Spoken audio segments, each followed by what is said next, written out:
कहानी का शीर्षक है पत्नी का सम्मान।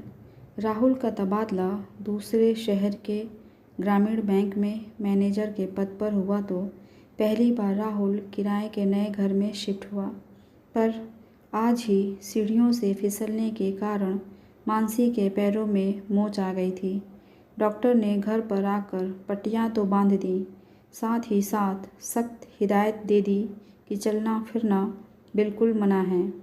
एक सप्ताह पहले आए नए घर के आसपास कोई जान पहचान के लोग भी नहीं थे।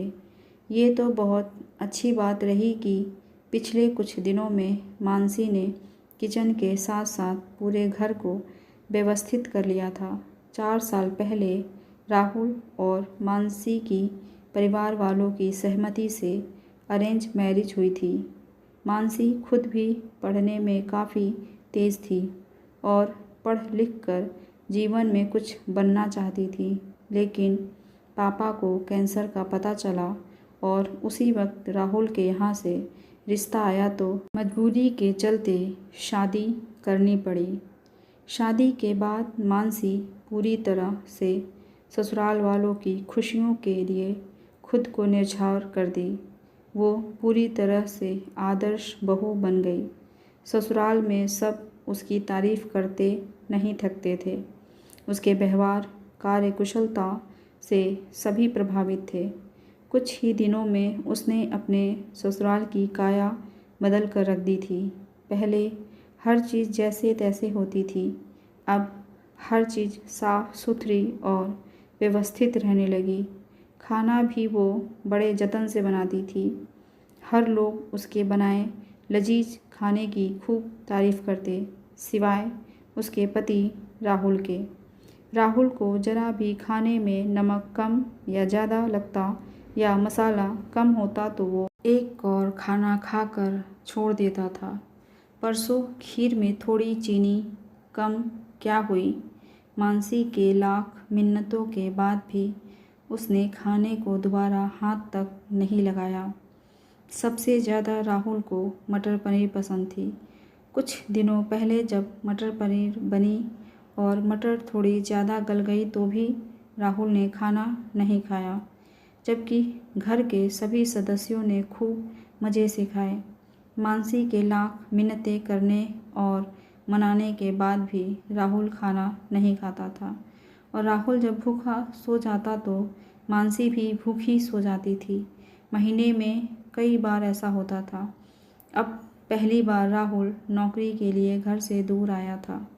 मानसी को पलंग पर अच्छे से सुलाकर राहुल आज जिंदगी में पहली बार खाना बनाने के ख्याल से किचन में घुसा। किचन में हर चीज़ मानसी ने व्यवस्थित रखा था। राहुल ने एक तरफ थोड़ा सा चावल गैस चूल्हे पर चढ़ा दिया और दूसरी तरफ थोड़ी सी दाल एक पतीले में चढ़ा दी। फिर वो थोड़े आलू प्याज लेकर भुजिया काटने लगा। काफ़ी मेहनत के बाद बहुत ही बेतरतीब ढंग से आलू और प्याज कटे। उसे आभास होने लगा था खाना बनाने में बहुत मेहनत लगती है। 2 घंटे की मेहनत के बाद उसने किसी तरह खाना बनाने में सफलता पाई। एक थाली में भात और कटोरी में दाल और प्लेट में भुजिया लेकर वो पलंग पर मानसी को अपने हाथों से खाना खिलाने लगा। वो कौर मानसी को खाना खिलाता जाता था और मानसी बड़े आराम से खुशी खुशी खाना खा रही थी। खाना खत्म होने के बाद राहुल ने मानसी से पूछा, कैसा लगा खाना? मानसी ने कहा, बहुत अच्छा। मैं कितनी खुशनसीब हूँ, आज ज़िंदगी में पहली बार पति के हाथों बना गर्मा गर्म खाना खाने को मिला। राहुल सुनकर बहुत खुश हुआ। आखिर 2 घंटे कड़ी मेहनत करके उसने खाना बनाया था। खाने की तारीफ सुनकर वह फूला न समाया। उसे लगा उसकी मेहनत सफल रही। मानसी को खाना खिलाने के बाद वो खुद खाना खाने बैठा। उसे जोरों की भूख लगी थी। दाल भात मिलाकर थोड़ी भुजिया का कौर बनाकर जैसे ही मुंह में डालकर राहुल ने चबाना शुरू किया, तेज़ी से बेसिन की तरफ दौड़ा और मुंह का सारा खाना बेसिन में उगल दिया। चावल अधपका था, दाल में नमक बहुत ज़्यादा था, भुजिया भी कच्ची थी।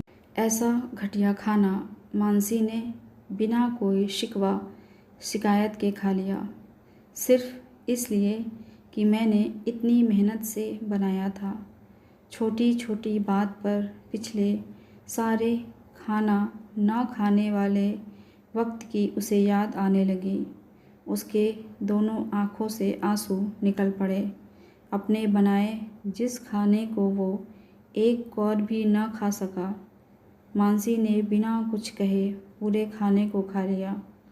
राहुल मानसी के सामने सर झुकाए हाथ जोड़े धीरे से बोला, पिछले 4 सालों में कई बार खाना ना खाकर मैंने तुम्हारा जो अपमान किया, आज खाना खाकर तुमने मेरा कितना बड़ा सम्मान किया, मुझे माफ़ कर दो।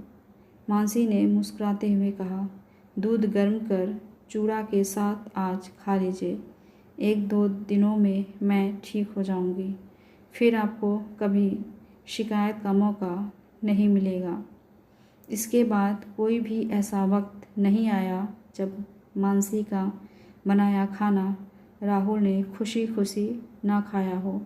एक बार खाना बनाने में लगी मेहनत से राहुल पत्नी का सम्मान करना सीख गया था। कैसी लगी आपको ये कहानी, कमेंट करके ज़रूर बताइएगा। ऐसी ही कहानियाँ सुनने के लिए चैनल को सब्सक्राइब कर लीजिए। मिलते हैं अगली कहानी के साथ। धन्यवाद।